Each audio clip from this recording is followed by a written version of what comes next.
weekend, New Jersey, and I'm Chief Meteorologist Joe Martuccillc, ready to break it all down for you here with our weekend scoop. Let's get it going. So we are talking about another dry weekend here, our fourth one in a row. Great for our shore businesses and our events that we have going on. But we do have a high risk for the spread of wildfires as we go into Saturday here because of the winds, because of the dry air that's around and that dry ground. Then as we end the weekend on Sunday night, I'm expecting a widespread frost and freeze for the inland areas as our growing season continues to end. Speaking of growing season ending, fall foliage. Leaves have grown, they're falling off the trees, but they're turning these beautiful colors along the way.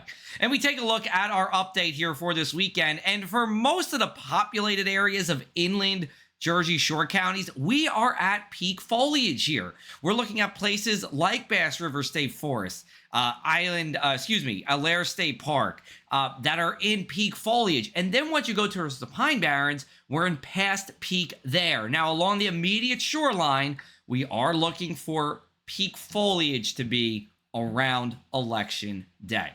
Here's a look at our futurecast for this weekend. No rain for us. Like I said, we continue our dry streak, which began on either October 2nd or 3rd, depending on where you are here at the Jersey Shore. We'll just be dry here, and that means plenty of sunshine and plenty of good weather for our outdoor events. We take a look at our weekend forecast here. It's a little bit gusty on Saturday, but Saturday is the warmer of the two weekend days.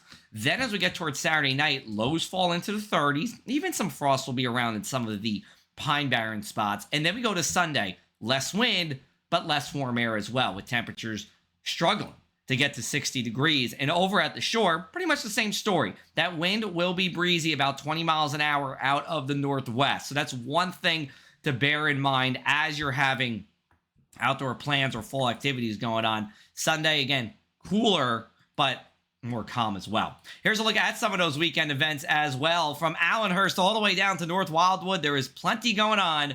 Do have to be aware of the wind on Saturday, but it will be a dry one, and temperatures will be comfortable. Good bike riding conditions for the Tour de South Jersey as well on Sunday. Temperatures in the 50s. Pretty good bike riding weather, especially when you're riding. I think they're riding 50 miles. Probably be good in the 50s with our temperatures.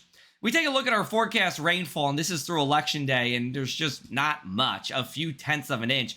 2/10 of an inch between now and November 5th is not going to help our drought situation. It will only get worse.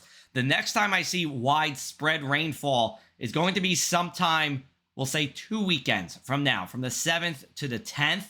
This looks to be a fairly organized low pressure system. It's way too early for details here, but we'll keep an eye out for some positive news on the rain front. Here's a look at our inland 7-day forecast. Temperatures go down the thermometer as we go into Sunday and Monday, and then we pick it back up as we go into our waning days of October, including Halloween on Thursday. I don't think we get to our record high, but more than likely we're going to be in the top 5 for the warmest Halloweens on record at Atlantic City International Airport, as well as Atlantic City here.